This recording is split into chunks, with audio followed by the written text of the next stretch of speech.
যেসব মায়েদের আদরের দুলালি মেয়ে, সেসব মেয়েদেরকে বিয়ে দেওয়ার কি দরকার খালাম্মারা? আপনার নিজের ঘরে বসায় বসায় ভাত দিলেই তো হয়, খালি খালি বিয়ে দেওয়ার কি দরকার?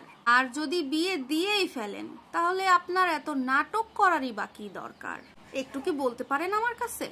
কারণ আপনি মনে করছেন যে আমি যেভাবে আমার স্বামীর সংসারটা, আমার এই বাড়ির সংসারটা আমার নিজের হাতের মুঠোয় নিয়ে যেভাবে পরিচালনা করতেছি, আমার মেয়েকে বিয়ে দেওয়ার পরে আমার মেয়েকেও এই একইভাবে তার সংসারেও হাতের মুঠোয় নিয়ে আমার মতো করে চালাতে দেব না খালাম্মা, না, এতটাও সহজ না। মোট কথা হচ্ছে যে এখনকার যে ডিভোর্সগুলো হচ্ছে এর 100% দায়ী হচ্ছে মেয়ের মা। কারণ মেয়ের মা তার শ্বশুর বাড়িতে যেভাবে সংসার পরিচালনা করছে, যেমন করে যে কাজগুলা করছে, সে চাচ্ছে তার মেয়েও মেয়ের শ্বশুর বাড়িতে গিয়ে একইভাবে তার সংসারটা পরিচালনা করুক।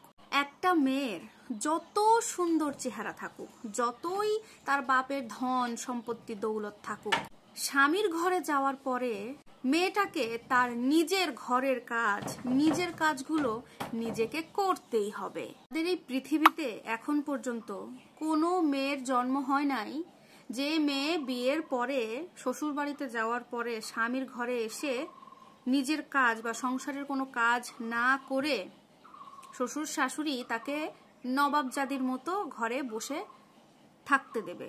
এরকম মেয়ে এখনো পর্যন্ত আমাদের পৃথিবীতে, আমাদের সমাজে অন্তত দেখা যায় না।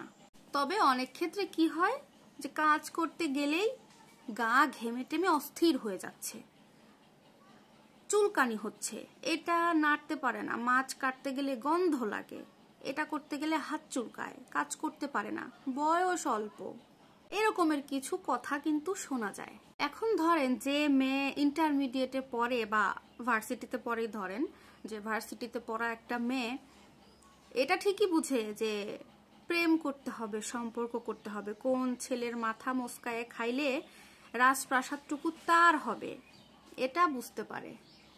কিন্তু কাজ করার সময় শ্বশুর বাড়িতে গিয়ে যখন কিছু করতে হবে তখন তার বয়স অল্প। মেয়ে, তুমি প্রেম বোঝো, সম্পর্ক বোঝো, রাজপ্রাসাদ বোঝো, কিন্তু বিয়ের পরে সংসারে যে শ্বশুর শাশুড়ি, ননদ, জামাই সবাইকে কাজ করে যে কিছু খাওয়াইতে হবে, তাদের আদর আপ্যায়ন করতে হবে, এইটা তুমি বোঝো না। আর এই সামান্য কাজটুকু যখন তুমি মেয়ে করতে পারো না, তখনই তুমি তোমার মায়ের কাছে ফোন দিয়ে বলো যে হ্যাঁ মা, আমার শাশুড়ি, আমার ননদ আমাকে এই কথা শুনিয়েছে, এই বলেছে, এই করেছে। সাথে সাথে মা ওপাশ থেকে কি বলে, এত বড় সাহস তোর শাশুড়ির আমার মেয়েকে এই কথা বলে, আমার কি টাকা পয়সার অভাব নাকি? তুই চলে আয় আমার বাড়িতে, তুই আয় তো ওখান থেকে, আমার দরকার হলে তোকে আরেক জায়গায় ভালো ছেলে দেখে বিয়ে দেবো। মায়ের কথার প্রশ্রয় পেয়ে এই যে সুন্দরী রূপগুণী একটা মেয়ের ডিভোর্স হয়ে গেল। আরে বোকা মেয়ে, তুই এটা বুঝতেছিস না, তোর লাইফ নষ্ট করতেছে তোর মা। আমার কথাগুলো তিতা লাগলেও কিন্তু বাস্তব সত্যি কথা। হয়তোবা আমার ভিডিও দেখে আমার কথা শুনে অনেক আপুরা আছে আমার প্রতি মানে রাগ, প্রচন্ড রাগ হইতে পারে, কিন্তু আপনারা প্লিজ রাগ করবেন না, যেটা সত্যি আমি সেটাই বলতেছি।